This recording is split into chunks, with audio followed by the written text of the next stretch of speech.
తెలంగాణలో నిరుద్యోగుల ఆందోళనలు కొనసాగుతున్నాయి. గ్రూప్ పరీక్షలు వాయిదా వేయాలంటూ తమ పోరాటం కొనసాగిస్తున్నారు. డిఎస్సి పరీక్షలు మొదలైన నిరసనలు ఆగడం లేదు. అటు పోలీసులు నిరుద్యోగులు రోడ్లపైకి రాకుండా ముందస్తు చర్యలు తీసుకుంటున్నారు. అశోక్ నగర్ ఏరియాలో పలువురు నిరుద్యోగులను పోలీసులు అదుపులోకి తీసుకున్నారు. గ్రూప్ 2 అభ్యర్థి మిత్రను ఉదయమే ముషీరాబాద్ పోలీసులు తీసుకెళ్లారు. దీంతో మిత్ర తీవ్ర ఆందోళనకు గురవుతున్నారు. ఇక తనను ఎందుకు స్టేషన్కు తీసుకొచ్చారో పోలీసులు చెప్పడం లేదని వాపోతున్నారు. మరికొందరు నిరుద్యోగులను కూడా పోలీసులు ముందస్తుగా అరెస్ట్ చేసి స్టేషన్లో ఉంచారు. డిఎస్సి పరీక్షా కేంద్రాల దగ్గర నిరసనలు చేస్తారనే ఉద్దేశంతోనే పోలీసులు అదుపులోకి తీసుకున్నారని తెలుస్తోంది.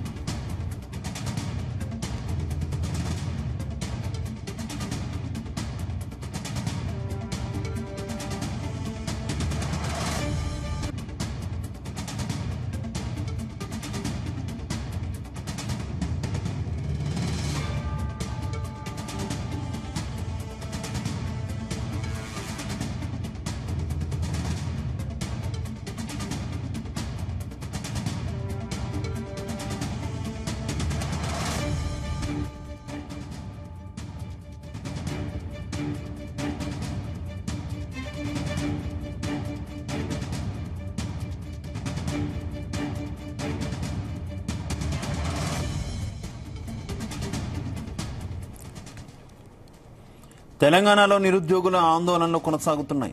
గ్రూప్ పరీక్షలు వాయిదా వేయాలంటూ తమ పోరాటం కొనసాగిస్తున్నారు. డిఎస్సి పరీక్షలు మొదలైన నిరసనలు ఆగడం లేదు. అటు పోలీసులు నిరుద్యోగులు రోడ్లపైకి రాకుండా ముందస్తు చర్యలు తీసుకుంటున్నారు. అశోక్ నగర్ ఏరియాలో పలువురు నిరుద్యోగులను పోలీసులు అదుపులోకి తీసుకున్నారు. గ్రూప్ 2 అభ్యర్థి మిత్రను ఉదయమే ముషీరాబాద్ పోలీసులు తీసుకెళ్లారు. దీంతో మిత్ర తీవ్ర ఆందోళనకు గురవుతున్నారు. తనను ఎందుకు స్టేషన్కు తీసుకొచ్చారో పోలీసులు చెప్పడం లేదని వాపోతున్నారు. మరికొందరు నిరుద్యోగులను కూడా పోలీసులు ముందస్తు అరెస్ట్ చేసి స్టేషన్లో ఉంచారు. డిఎస్సి పరీక్షా కేంద్రాల దగ్గర నిరసనలు చేస్తారనే ఉద్దేశంతోనే పోలీసులు అదుపులోకి తీసుకున్నారని తెలుస్తోంది. సంబంధించి మనతో మాట్లాడడానికి శ్రీలత గారు గ్రూప్ 2 అభ్యర్థి అందుబాటులోకి వచ్చారు. నమస్తే శ్రీలత గారు. నమస్తే అండి. శ్రీలత గారు, ఏం జరుగుతుంది? ఎందుకు చాలా మంది నిరుద్యోగులను ముందస్తు అరెస్టులు చేస్తున్నట్టు తెలుస్తుంది? అసలు ఏ రకంగా ఉంది సిచ్యువేషన్ ప్రెసెంట్?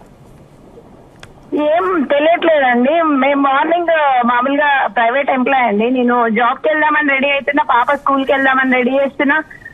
ఎస్ఐ గారు కానిస్టేబుల్ గారు వచ్చారండి. వచ్చి మా హస్బెండ్ ని తీసుకెళ్లారు. మా హస్బెండ్ కూడా గ్రూప్ 1 రాస్తున్నారు, గ్రూప్ 2 రాస్తున్నారు.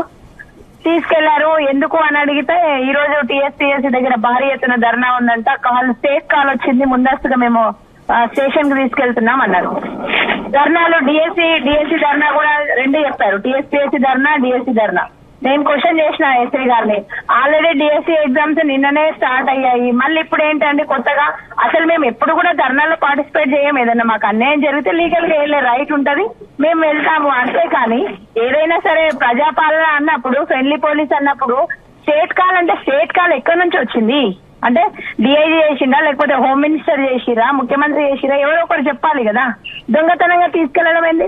ఎర్లీ మార్నింగ్ ఒక ఫ్యామిలీకి వచ్చి, ఇప్పుడు మా పాప స్కూల్ కి వెళ్ళాలా, నేను డ్యూటీకి వెళ్ళాలా, కుటుంబాల ఇప్పుడు వైఫ్ అండ్ హస్బెండ్ ఇద్దరు మ్యూచువల్ అండర్స్టాండింగ్ లో పనులు చేసుకుంటుంటారు. 4-5 అవర్స్ తీసుకెళ్లే రైట్ ఎవరు ఇచ్చారండి పోలీసులకి?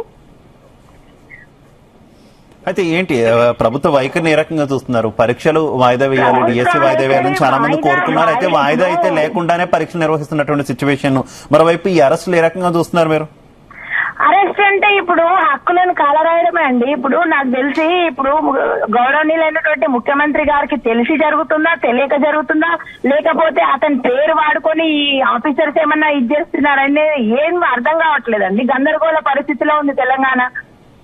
ఇప్పుడు 6-7 లక్షల మంది ఓట్లేస్తేనే గెలిచాము అని చెప్పినటువంటి ముఖ్యమంత్రి గారు ఇప్పుడు ఎందుకు ఇంత వ్యతిరేకంగా తయారయ్యారు? ఆయన మనసుని ఎవరు ఖరాబ్ చేస్తారో అర్థమైతలేదు. ఆయన మంచి వ్యక్తియే కానీ అతని చుట్టుపక్కల ఉన్న వ్యక్తులు అతని మనసుని స్పాయిల్ చేస్తున్నట్టు అనిపిస్తుందండి నాకైతే. ఎందుకంటే ఇప్పుడు ఒక్క అవకాశం ఇవ్వమని మేము ఇన్ని రోజులు 7 లక్షల మందికి ఒక అవకాశం ఇవ్వడం అంటే జాబ్ ఇస్తలేరు కదా. ఎగ్జామ్ రాసే అవకాశం ఇవ్వండి 1:100 అని చెప్పేసి ఇప్పుడు 2 సార్లు క్వాలిఫై అయిన వాళ్ళు ఈసారి ఎందుకు క్వాలిఫై కారండి? ఒక్క రోజులో 1,30,000 ఎక్కడి నుంచి వచ్చినాయి అప్లికేషన్స్? చరిత్రలో చాలా మంది ఐఏఎస్ ఉన్నారు, ఐపీఎస్ ఉన్నారు, మేధావులు ఉన్నారు. అడగండి, ఒక్క రోజు 1,30,000 అప్లికేషన్స్ ఎట్లా వచ్చినాయండి? ఆ 1,30,000 పేర్లు చెప్పండి.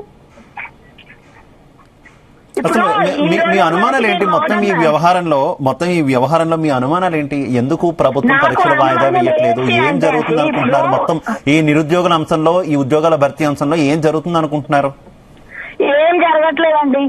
ముఖ్యమంత్రి పేరు చెప్పుకొని మధ్యలో అంతా ఏదో గూడుపుట అయితే నడుస్తుందండి. ఇప్పుడు డిఎస్సి చేసినా, గ్రూప్స్ పెట్టినా న్యాయంగా నిజాయితీగా సంవత్సరాల తరబడి ప్రిపేర్ అయ్యే అభ్యర్థులకైతే ఉద్యోగాలు రావు. ఇదైతే క్లియర్ అయిపోయింది మాకు. ఎందుకంటే మేము వందలలో అంత హార్డ్ వచ్చినటువంటి తెలంగాణ కేసీఆర్ వేసినటువంటి పేపరే క్వాలిఫై అయినాం. ఇప్పుడు క్వాలిఫై కాక అసలు లాంగ్ టర్మ్ లో ప్రిపరేషన్ లో ఉన్న ఏ అభ్యర్థి కూడా క్వాలిఫై కాలేకపోయారు. ఈసారి చాలా మంది అభ్యర్థులు నష్టపోయారు కాబట్టి 1:100 ఇవ్వమని చెప్పినాం కదా. 1:50 అందులో నోటిఫికేషన్ ఉంది కాబట్టి మిగతా అభ్యర్థులు కోర్టుకుపోతారంటే మరి మేము కూడా పోతాం కదా.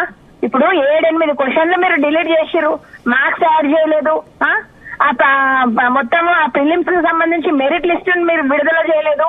మీ ఇష్టారాజ్యంగా ప్రవర్తిస్తుంటే మేము ఎందుకు ఊరుకుంటాము? మాకు హక్కులు ఉండవా? హక్కులు బాధ్యతలు ఈక్వల్ గా పనిచేయాలి కదండి. మేము ఎవరి మీద వ్యతిరేకం కాదు. అయినా ఇష్టారాజ్యంగా ఒక కుటుంబం మీదకి వచ్చి పోలీసులు అట్లా తీసుకెళ్లడమైంది. మేము రాజకీయవేత్తలమా లేకపోతే ఉద్యమాలు ఏమైనా ప్రత్యక్షంగా చేస్తున్నామా? ఎలాంటి ఎవిడెన్స్ లేకుండా ఒక ఫ్యామిలీ మీదకి వచ్చి అట్లా తీసుకెళ్లడం ఎంతవరకు కరెక్ట్? సరే, మేము పోలీస్ వ్యవస్థ మీద గౌరవం ఉంది కాబట్టి వెళ్ళాము. 5-6 అవర్స్ అవుతుంది. మా టైం ఎంత వేస్ట్ అయింది? ఎస్ఐ గారు అంటారు, సిఐ గారు చెప్తేనే మేము రిలీజ్ చేస్తాము. మాకు స్టేట్ కాల్ వచ్చిందంటే స్టేట్ ఎవరు? ఇప్పుడు గతంలో ఫోన్ ట్యాపింగ్ అని చెప్పేసి అడిగిరు. ఫోన్ ట్యాపింగ్ ఇప్పుడు మీకు ఎట్లా అయితే తెలుస్తుంది?